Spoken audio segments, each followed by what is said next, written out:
Pessoal, vamos falar do caso do abrigo Lar São Vicente de Paula, em Novo Hamburgo, no Rio Grande do Sul, que vai demitir toda a sua equipe de enfermagem em função do piso nacional da enfermagem. Vamos entender o que está acontecendo. Essa notícia foi sugerida por Cronista, Rafilski e várias outras pessoas. Obrigado aí ao pessoal que sugeriu a notícia. Obrigado a você que está assistindo o nosso vídeo. Se você gosta do nosso conteúdo, por favor, deixe o seu like e se inscreva aqui no canal, né? Pois bem, quando estava circulando a ideia do projeto de lei do piso salarial da enfermagem, eu fiz um vídeo aqui que foi muito criticado, foi um monte de sindicalista lá falar que absurdo, você não respeita os enfermeiros, você não acredita na enfermagem, não sabe a importância do enfermeiro, tem que ter piso salarial sim.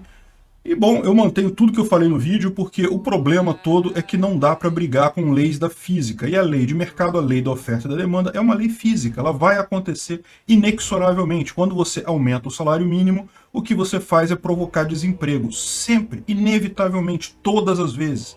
Então, o que eu falei lá, eu continuo mantendo que ou os enfermeiros vão começar a ficar mais espertos, como os engenheiros fazem. Os engenheiros, raramente você vê engenheiro trabalhando pelo piso da engenharia, o pessoal faz PJ e trabalha por menos, e ninguém reclama na justiça, porque sabe que se reclamar é pior.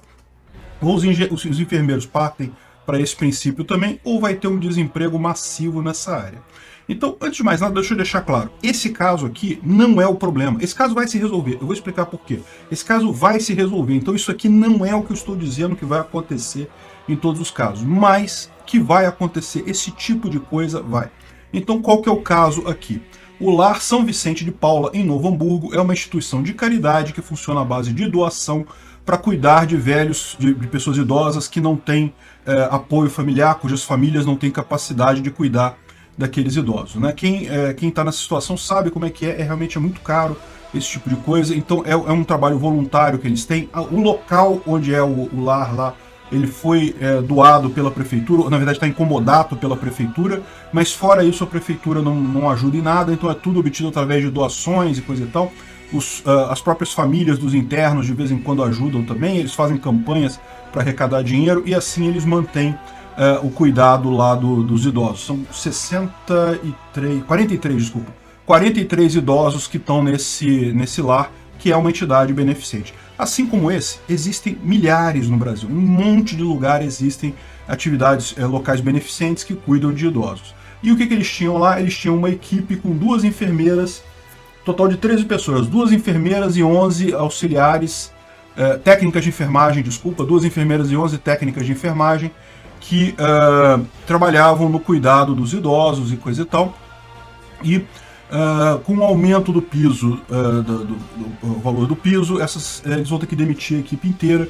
Inclusive eles estão fazendo uma caixinha, estão fazendo uma vaquinha para ajudar a juntar dinheiro para pagar a demissão dessas pessoas, porque eles não têm dinheiro nem para pagar a demissão. Vocês acham que isso é uma coisa excepcional? Ah, não, olha só que absurdo, como contratou sem ter dinheiro para pagar a demissão e coisa e tal, mas a verdade é que essas instituições de caridade vivem nessa pindaíba mesmo, não tem muita saída, e existe a chance de, no final das contas, vamos supor que no final das contas quebre tudo, que a coisa feche. Olha só a tragédia que vão ser 43 famílias que vão ser afetadas, porque são 43 idosos que vão ter que ir para algum lugar, né?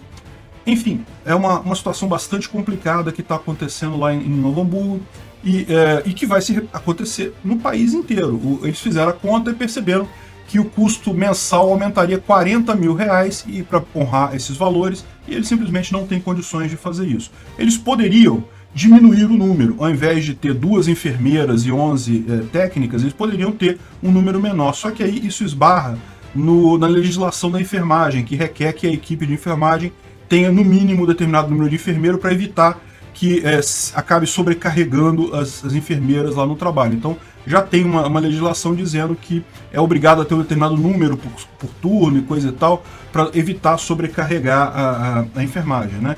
Então, mais uma legislação que está gerando. Então, qual que é a saída do lar? Eles vão demitir todo mundo, vão acabar com a parte de enfermagem e vão fazer só com cuidadores. Então, agora as pessoas cujos os idosos estão nessa clínica vão ter que concordar em ser cuidado apenas por cuidadores. Cuidadores, como não tem não é uma profissão regulamentada, felizmente, no final das contas, eles podem pagar o valor que eles pagam hoje para os enfermeiros, talvez até um pouco menos, podem botar um número maior de cuidadores, e é lógico, as idosas, os idosos que estão lá não vão ter o mesmo cuidado. Um enfermeiro tem uma capacidade técnica maior, sabe fazer uma série de procedimentos muito melhor, mas a verdade é que tem muitos cuidadores por aí também que têm um bom conhecimento de como fazer esse tipo de coisa. Então, no final das contas, o que vai acontecer é isso, você vai ter uma situação que inviabiliza a contratação dos enfermeiros. E, bom, esse caso é um caso que está saindo muito na mídia, saiu em vários jornais, a prefeitura já foi acionada, já saiu no telejornal lá da região, lá no RBS TV lá. Então, o que vai acontecer? Esse caso aqui vai ser cuidado, a prefeitura vai dar um jeito de dar dinheiro e bancar isso daí, e vão dar um jeito de resolver esse problema, é o que tudo indica, justamente porque esse caso ganhou destaque, ganhou mídia. Então esse caso não é o problema, eles certamente vão fazer isso. O problema é que, como eu falei, existem 1000 lugares como esse no Brasil, só desse tipo. Mas esse não é o único problema que isso causa desemprego, né? Em qualquer outra situação em que você tenha enfermeiros envolvidos, para todos os hospitais e coisa e tal, eles vão ter que fazer uma adequação para ver ali qual que é o mínimo que eles podem ter, o que eles podem mudar de técnico para auxiliar, enfim, o que eles podem fazer para remodelar esse tipo de coisa. O fato é inevitável que quando você aumenta o custo de algum produto, e sim, o que o enfermeiro vende é o produto, que é o trabalho dele, todos nós fazemos isso, quando a gente trabalha, quando a gente tem um emprego, a gente está vendendo o nosso trabalho, quando o preço desse nosso trabalho aumenta, a quantidade desse trabalho comprada pelas pessoas diminui. É sempre assim, a curva da oferta e da demanda funciona em todas as situações. No momento que você aumentou o custo, a demanda diminui. Não tem jeito, vai ter menos gente disposta a pagar aquilo ali. Esse caso aqui, eles vão resolver. Tá com toda a pinta, tá dando muita mídia, vão resolver esse caso. Mas e os outros 999 que tem por aí, ou sei lá quantos outros que tem por aí, né? E quantos hospitais queriam contratar mais equipe e não vão adiar, deixa pra lá, porque com esse valor não vale mais a pena. Quantos outros projetos vão deixar de ser feitos, né? Eu espero, sinceramente, de novo, o pessoal da engenharia resolveu isso, tem piso na engenharia desde muito antes de eu me formar, e eu sempre trabalhei, nunca trabalhei pelo piso de engenharia, porque é um valor irreal, e no final das contas você trabalha como PJ, aceita um cargo de técnico, alguma coisa assim, e tudo funciona. É a maneira que o pessoal encontra para contornar essas baboseiras trabalhistas que só prejudicam os empregados no final das contas, só prejudicam as pessoas que estão trabalhando, os técnicos em si. E isso é o que os enfermeiros podem fazer, ignorar totalmente essa regra aí. No final das contas, até para o serviço público isso vai ser problemático, porque tem muita prefeitura aí que está reclamando, o piso ficou caro, não vai conseguir mais manter os enfermeiros que tem, vai ter que fazer demissão. E o pior, esse tipo de caso, como é esse caso aqui, como eu falei, estão fazendo vaquinha para conseguir demitir os enfermeiros, ou seja, existe o risco deles terem que mandar esse pessoal embora e nem ter dinheiro para pagar a rescisão, né? E isso acontece em um monte de lugares. E eu falo um negócio com vocês, é uma coisa muito triste, o empregado fica sem e muitas vezes não consegue nada mesmo, porque as empresas, quando já estão totalmente quebradas, não tem o que fazer. Um juiz, por exemplo, do trabalho pega isso aí, o empregado tem razão de requerer o fim da relação trabalhista, o valor da rescisão? É lógico que tem, pela lei ele tem direito àquilo. Mas aí vai processar o quê? Vai quebrar o lar dos idosos, vai jogar 43 pacientes idosos que não tem como se virar na rua, é isso? Ou seja, você chega numa situação que não tem saída. O que é mais comum por aí é a empresa que quebra.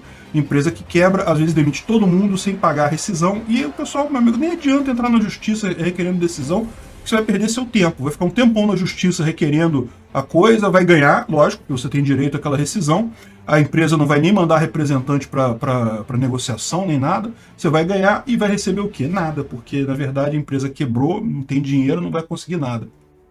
Então, esse tipo de situação realmente é complicado, e de novo, o que eu estou falando, esse caso aqui ganhou muita notoriedade, esse caso vai se resolver. Mas olha só, ao longo do tempo, o que vai acontecer desse tipo de coisa, de diminuição de cargo e coisa e tal, o pessoal tem que começar a ir pensando em contratação PJ, porque isso é a salvação desse caso. PJ, você vai contratar a pessoa, vai contratar a empresa da pessoa, não tem piso para PJ, você contrata do jeito que você quiser e continua mantendo tudo como era antes. É a melhor alternativa. Infelizmente, essas leis trabalhistas só prejudicam os próprios empregados. Aí você fala, tá prejudicando o patrão, tá vendo? Olha só, o lar de idosos está sendo prejudicado aqui. É verdade, essas empresas pequenas acabam sendo prejudicadas também, junto com os empregados. As empresas grandes nem sentem. Você acha que o hospital grande vai sentir alguma coisa? Não. Se eles botam na planilha lá o valor, lá, tem que demitir 5 mil funcionários. Pronto, demite, pronto, acabou. Ele nem sente isso, nem dói no pessoal de empresa grande. Isso dói em empresa pequena, justamente porque chega nessa situação, o orçamento apertado, tem pouca coisa para revirar ali que é complicado, né? Enfim, esse é o tipo de problema. É aquilo que eu falo, regulamentação prejudica sempre muito mais o menor do que o maior. O maior sempre consegue se virar muito mais fácil com questão de regulamentação. Eu falei sobre isso no vídeo, o problema dos inteiros, lá no Ancapsu Classic, que é bem interessante isso, essa questão de como é que regulamentação para o grande, detalhes, não estou nem aí para isso. Para o pequeno, quebra a empresa, destrói tudo, enfim. E o pior de todos é para o funcionário. O funcionário, o próprio enfermeiro, vai ter muito mais dificuldade de ter emprego daqui para frente. Infelizmente vai ser isso. Você vai começar a ver agora um monte de anúncios de enfermeiro exigindo 30 anos de experiência e não sei o que lá. Ué, por que estão pedindo tanta experiência? Como é que eu, como enfermeiro recém-formado, vou começar a trabalhar? Ué, se ele tem que pagar um valor alto, ele vai querer pagar um valor alto por alguém que tenha experiência. Você que não tem experiência, se vira aí, meu amigo. Obrigado por assistir o vídeo até o final. Além de curtir, compartilhar e se inscrever no canal, considere se tornar patrocinador com valores a partir de R$ 1,99. Clique no botão Seja Membro abaixo para saber as condições e vantagens de patrocinar o canal. Mais informações sobre o nosso projeto, visite nossos sites indicados na tela.